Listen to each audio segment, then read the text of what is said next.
Are you ready? I think we're still maybe missing a couple of people, but I know who they are. So if you would like to go ahead, everybody, this is Jamie Buster. She's a deputy city clerk, and she is going to give you your oaths of office for this next 2-year term. Lamont Anderson is now joining. Okay. So what I'm going to do is, since Teams only shows 4 people at a time, I'm just going to trust that you're all raising your right hand and doing this with me. So I'm going to say some of it, and I want you to just repeat back to me. So we're going to break it up into little bits here. All right. I state your name. I, Kevin. Jennifer Goheen.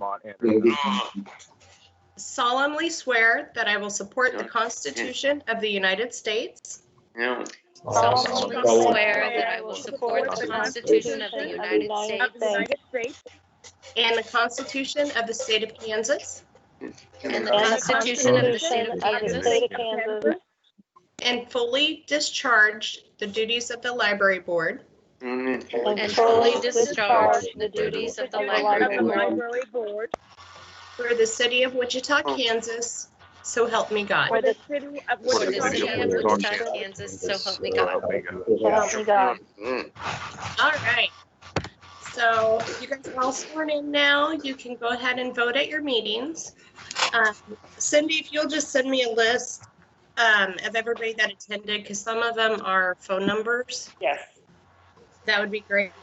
And what I will do, everybody, is you'll get a packet in the mail from me, and it'll have your oath in it, which looks like this. It'll have your letter of acceptance and your certificate. So you'll just sign your oath and your letter of acceptance and mail that back to me. It'll have a self-addressed stamped envelope in there. So that's just all I need from you, is just to sign that and mail it back to me. But you guys are good and have your meeting today. Great. Thank Thank you. you, Jamie. You're welcome. Thank you so much.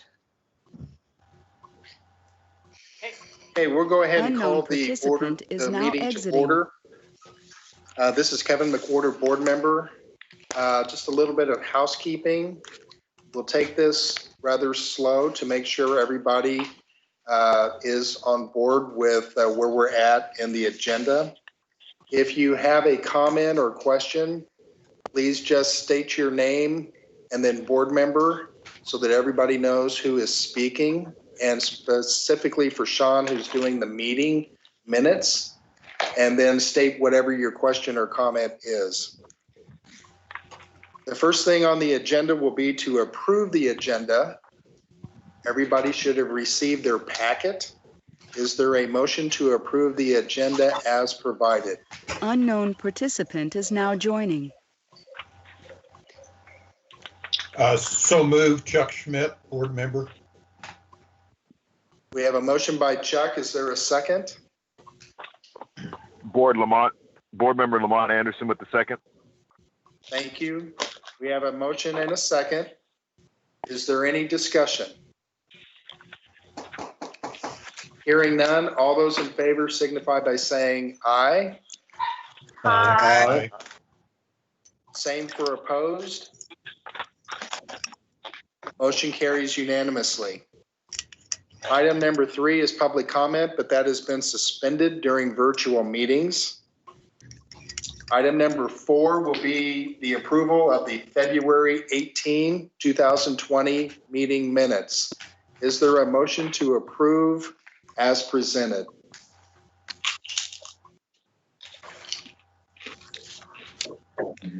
Board member Jennifer Goheen, I'll move to approve. Thank you, Jennifer. We have a motion by Jennifer. Is there a second? Shannon Littlejohn, second. Second by Shannon. Is there any discussion? Hearing none, all those in favor signify by saying aye. Aye. Aye. Opposed, same sign.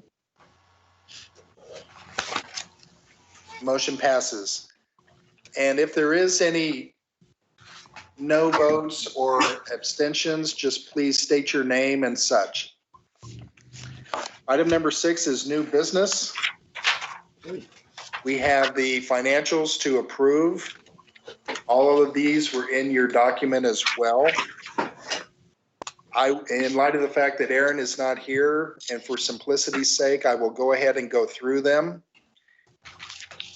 We will vote on these together as one vote, which will be items 6A, B, and C.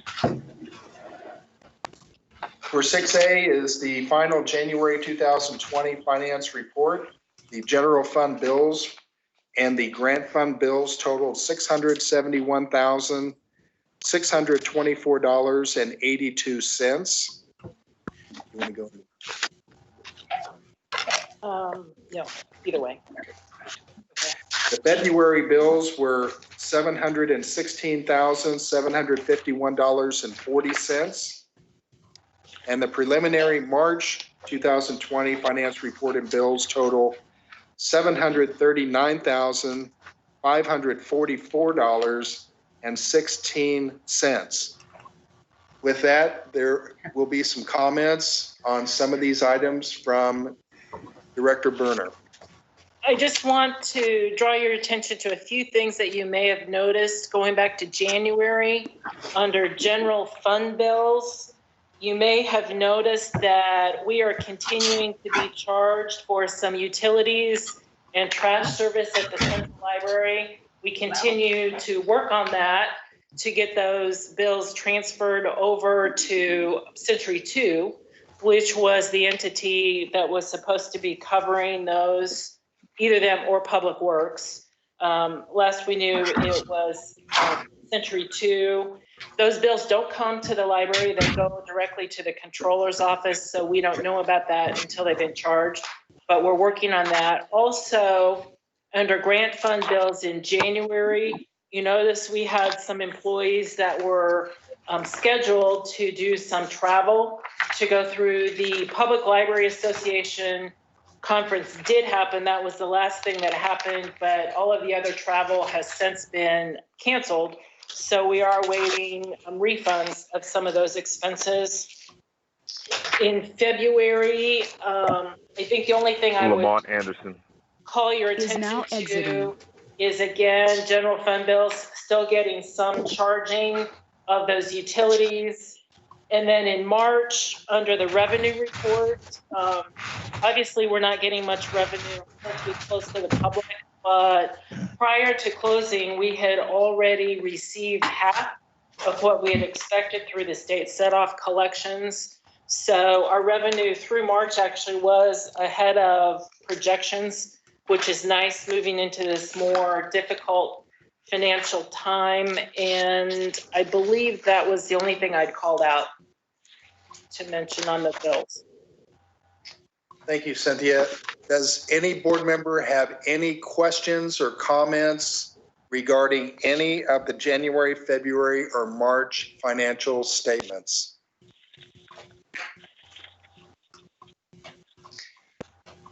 Hearing none, is there a motion to approve the January, February, and March financial statements as presented? Unknown participant is now joining. Board member Jennifer Goheen also moved. We have a motion by Jennifer to approve. Is there a second? Second, Tadana. Thank you, Tadana. Is there any comments? Are there any comments or questions or any discussion? Hearing none, all those in favor signify by saying aye. Aye. Aye. Opposed, same sign. Motion carries unanimously. Thank you. Next on the agenda will be item 6D. That is the proposed 2020 state grants NA budget. Sure. You do have an agenda report in your material along with the proposed budget. This is an annual distribution from the state library. And this year, it actually went up slightly, about $750. The total grant award is $111,998.20. The money is held by the city, so they do take administrative charges of 3.98% for those. The primary thing that we do from this budget is to cover the expense of all of the public computing for internet service in branch libraries. Normally, we pay 100% of those bills and then seek reimbursement after that on a semi-annual basis. That's becoming increasingly difficult. So this year, we are working with Cox, and we hope just to get reduced bills.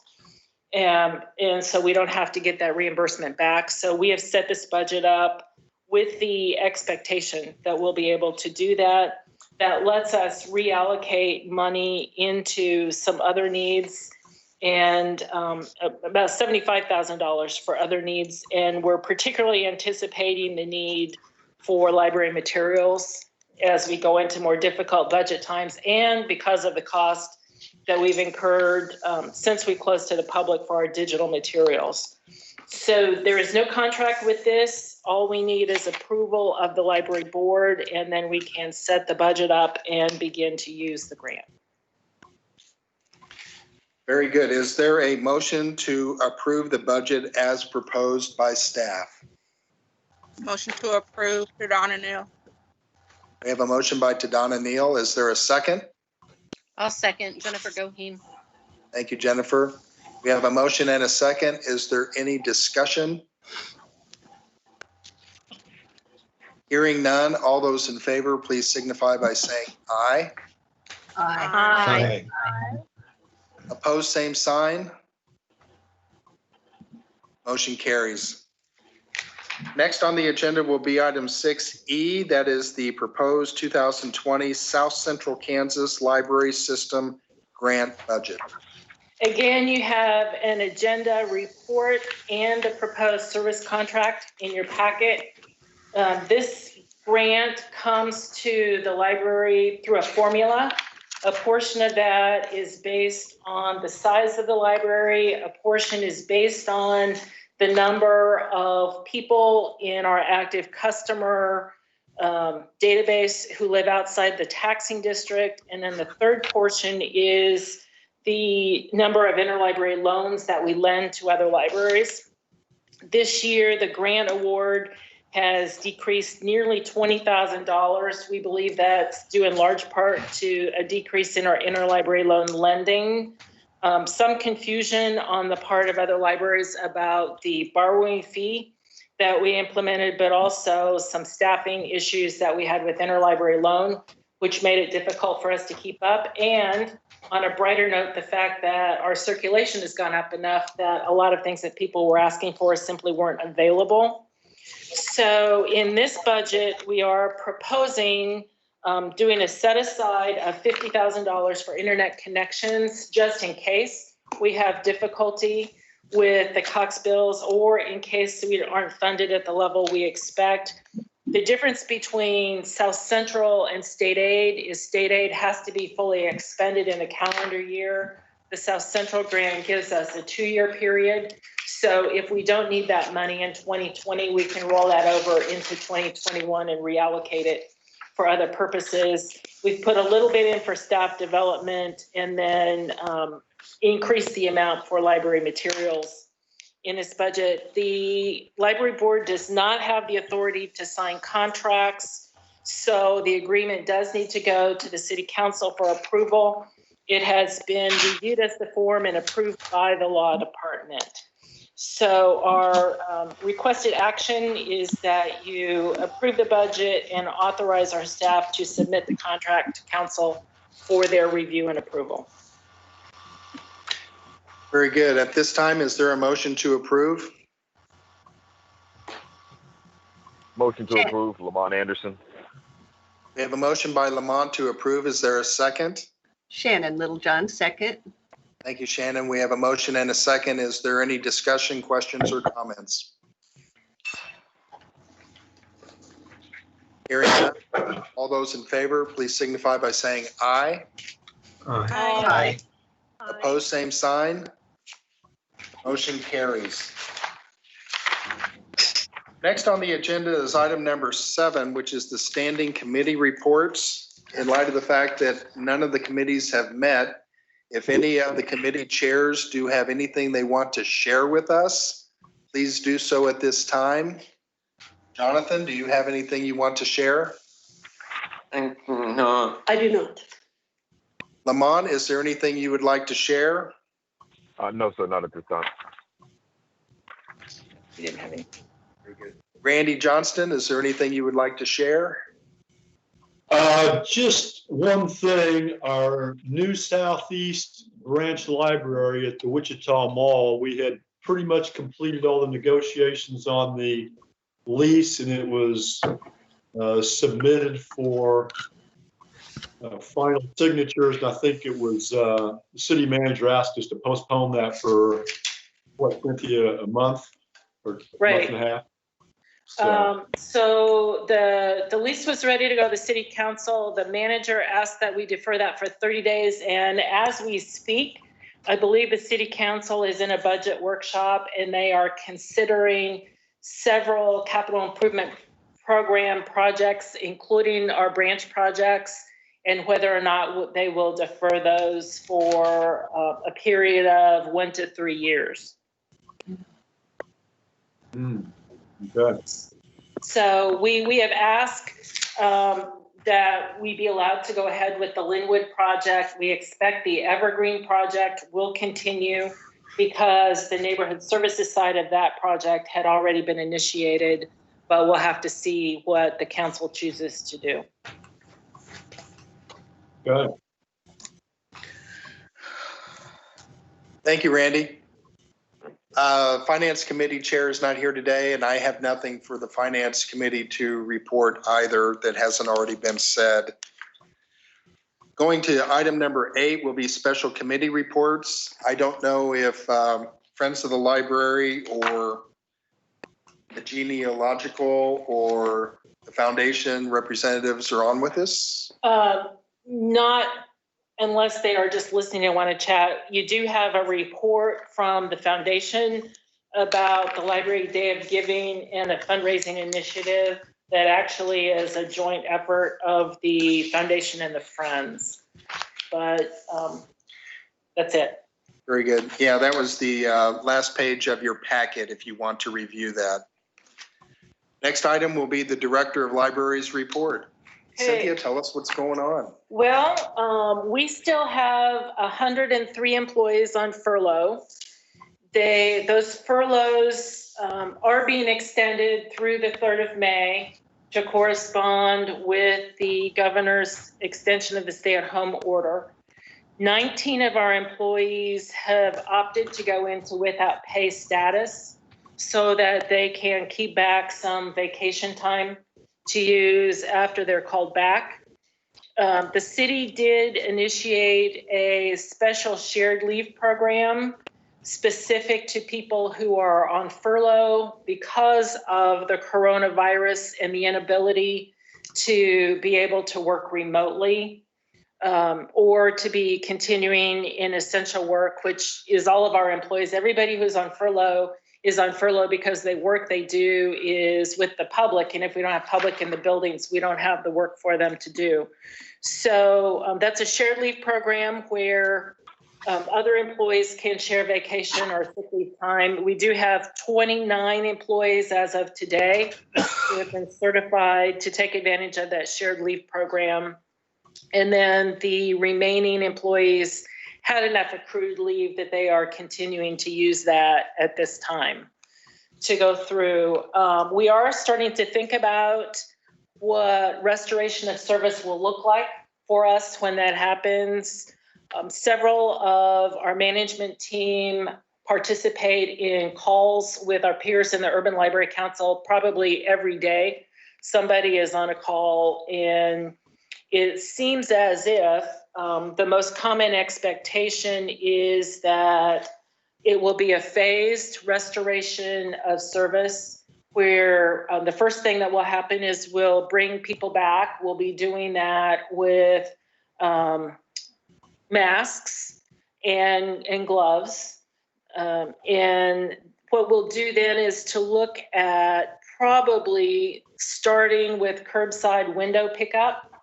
To make that work, we would be asking that you allow us to waive the hold fees, because that would be the only way to know what people are interested in borrowing to go through. So people would put things on hold through our catalog online or by contacting us by phone or email, letting us know where they would like to pick those up. And then we would have special hours where we could make that work. And we would do that particularly while there would continue to be limits on the number of people who could gather together.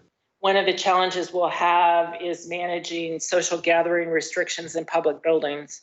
So we'd start with that. We probably then move into some limited building access, perhaps just like grocery stores, special hours for vulnerable populations to come through. We would remove a lot of the seating, spread out public computing to make sure that we're observing the social distancing.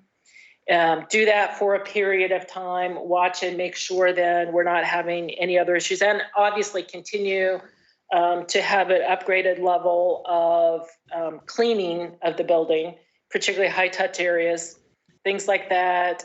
And then eventually to phase back into use of room rentals and some in-person programs. Our youth services staff has been working, and we have transitioned our summer reading program to be a completely virtual program for families who choose to take advantage of that with an earlier start date. We're moving that start date up to May 1st. And then if we have the opportunity to bring people back and do programs in person, we can easily add that in. But at this point, we are not really expecting that we will be able to do that. So the other thing that we are continuing to do, we did keep our book drops open. Many libraries did not do that. They locked the drops. We've kept those open. That's serving us well. We are quarantining materials, mail and return materials for a period of time before we finish processing those. And we may or may not need to continue to do that. There was a lot of difference of opinion on the need to do that, ranging from people who said it wouldn't be a risk at all to people saying that we should quarantine material for at least 14 days. So most people have settled in on 72 hours, which is what we're doing now to go through. So we'll just see what other guidance we get. This is one example of where that participation in the Urban Library Council has really served us well. We've easily gotten back in expertise and consultations with our peers far more than we're paying in dues for that. So that's been a great help. In addition to that, at the city level, we are working on budget. We do have a budget hearing on Thursday afternoon. As I mentioned, following up on Randy's report, they are looking at deferring projects out of the capital improvement program.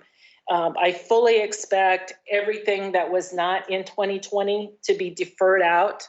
So that would include the Westlink expansion, the remodeling work at Rockwell, Alford, and Angelo. We'll wait and see about Linwood. Our appeal is that we worked a really long time to try and find a location. And this was the first real location we found that seemed to be a great fit for us. The lease, the work with the landlord is extraordinary to go through. And if we don't proceed now, we don't know that we'll get this opportunity back. But we'll have to see how that works out, because there are additional costs for us to go into a storefront location since we don't pay utilities, custodial, other things currently in the recreation center. Separate from that, every department has been asked to put together budget reduction scenarios of approximately 5%, which in our case would be $482,000. It's a difficult thing for us to do, to go through, because anything that was outside the core has been eliminated in previous reduction times, but we are working on that to go through. And that's really my report, unless board members have any questions. I have a couple questions. Okay. Okay, so my first question would be about when we transitioning back into public using the library as well as staff coming back in. Is there going to be a protocol set in place, or is there already one for those that show up potentially sick? The reason I ask that is because I think our norm before all this broke out was people come to work sick, just in general, people come to work sick. That's just what we're used to. Is there now going to be a different culture surrounding about that at the library, or has it been discussed? Yes, Tadana, the whole issue of employees being in the workplace when they might be ill is one of the first things that we address that happen at the city level. And so supervisors have the full authority to send people home when they appear to be symptomatic. And, everybody by now, I think, knows what the symptoms are for COVID-19 because we hear it repeatedly in the news to go through. So one of the things that they actually are doing at City Hall right now, City Hall is closed to the public, but their employees are working, and they are doing some temperature taking as people are coming into the building.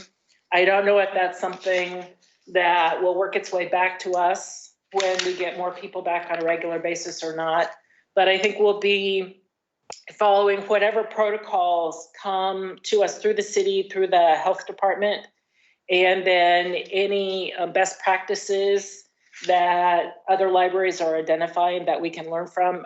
I will say, personally, I have found a great deal of benefit from information that's been shared by the director from the King County, Washington library system. They were just far enough ahead of us into this adventure that they have the ability of being through it, looking back in retrospect and thinking about things that they might have done differently in earlier stages. And so we've tried to take advantage of that. But yes, I think definitely nobody wants anybody in the workplace when they are not healthy. And I think there will be much more attention to that than maybe we've had in the past. What about when it comes to the general public? General public will have to wait and see, what that looks like. That's one of the challenges of being a public space coming out of this. And we don't know exactly how much authority we'll have to deal with that. And that's why this is a very difficult thing for us, because we like to think of libraries as being essential. And we certainly know that many of the services are things that are important to people, maybe even more now than they were before we got into this. But at the same time, we have to figure out how to do that in a healthy way. And I'm not sure we have the answers to that yet. Jonathan has a question. Okay. Board member Jonathan Winkler. Will we need buy-in from the city council to suspend holds and fees and transfer fees? It's something I'll definitely talk about on Thursday in the budget hearing with the city manager. And we'll see, they are already looking at the council level about waiving or adjusting some fees, particularly related to small businesses, licenses, things like that. So my guess is at this point is to help people get access to the material, they will be amenable to that. You may recall that last month we'd hoped to talk to you about a series of program options when we were in a better economic time. And one of those options was eliminating hold and transfer fees. And so we do have the benefit of knowing what we thought the cost would be over an annual basis to do that. And it's relatively minor considering the benefit of getting material back in the hands of people. And my concern is that all of that will go away because it will be concerning some they'll be concerned about stopping the bleeding. Absolutely. They've already told us that all of the enhancement scenarios are no longer on the table. So that's just a given to go through, but it's how we then need to adjust business, and we'll see.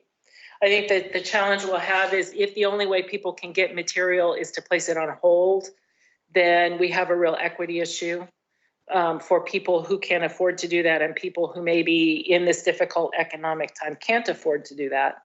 So we'll have to keep working on that. Yes. Are there any other questions for Director Berner? Chuck Schmidt, just a quick, on the Linwood branch, are we, do we still have a tentative date that should be open, or we move back, or where are we at on that? The property owner has signed the lease proposal. So that was ready to go to council for approval. His architecture firm was completing the work for the remodeling and the construction. I believe that was almost finished. There may be a little extra work to do on that. The only thing I think we had yet to do was in relation to security cameras and a few kind of minor sorts of things. And then also on the furnishing and fixture side, starting to do work so we could put together a budget on the cost of those items, which would be our responsibility. But in terms of remodeling the space, previously the landlord had indicated, Randy, you may have to help me, I think it was 4 months, start to finish. So we had originally hoped to be in November. At this point, I doubt that that's changed very much. If we get the go ahead in the next month or so, anything beyond that would just keep pushing that timeline back by that same amount. Randy, would that be a fair statement? Right, that's correct. I think we were shooting for sometime toward the middle to end of the fourth quarter as occupancy. Okay, this is Lauren. Is there anything that we can do as board members to help urge the council? Is that appropriate for us to reach out to them and remind them that there is no other library functioning in the southeast quadrant of the city currently? Well, I would think, Lauren, particularly for those of you who are appointed by Councilman Clendenin, just keeping him updated on that. I know he's very excited about the possibility, but looks at the finances at a much higher level than we do. But I would definitely just encourage anybody to be in conversation. If you want details about the lease or things that, as it was proposed and why it's particularly advantageous, I would suggest maybe you follow up with Randy because he and John Philbrick from the City Property Management Office helped negotiate that. And I have to tell you, I don't understand all the nuances of the lease, but I know Randy does. And when Randy and Mr. Philbrick say it's a really good deal, I am confident it's a really good deal. And Cynthia, this is Randy again. Did you say that the city council was in a workshop discussing the budget this week? Yes. Okay. That will be available after the fact. They do record those and they're out on YouTube. So you can just do Wichita City Council and you should find it. It had not started by the time, or it had just started by the time we started our meeting. Okay. Any other board member have a question or comment? This is Shelby Peterson, board member. I would like to commend the staff and everything they've done to adjust the website and make things easier and available for parents and students who are needing to do things online. You guys have done a great job. Thank you, Shelby. Yeah, we have a much smaller staff currently working, but they are a very talented group and they're really working hard at this. So I appreciate that, and I'll be sure to pass that along. And also, I'm not sure if you saw the Wall Street Journal, the SATs and ACTs may be going virtual online. Mm-hmm. So I don't know if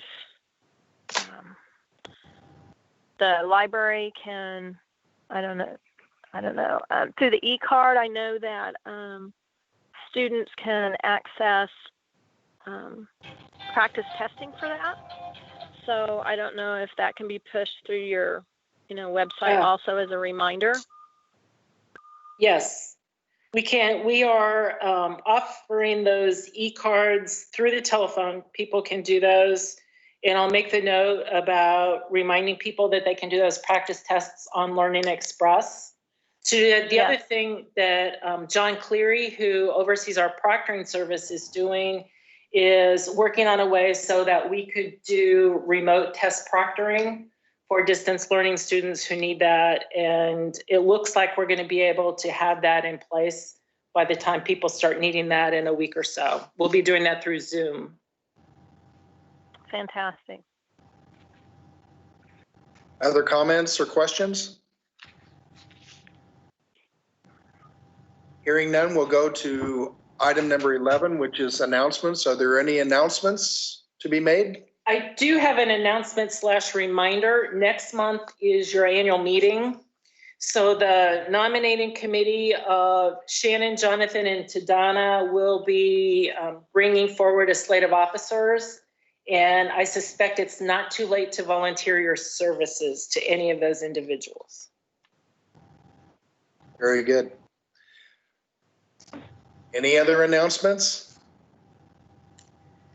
Hearing none, I would like to, before we adjourn, just thank all of you for taking the time to do this board meeting. It's unconventional. It's hopefully not going to be the new norm. And I can't wait to see you all back in this very nice room meeting area where I'm sitting right now. Thank you very much. And with that, we will adjourn and talk to you soon. Thank you.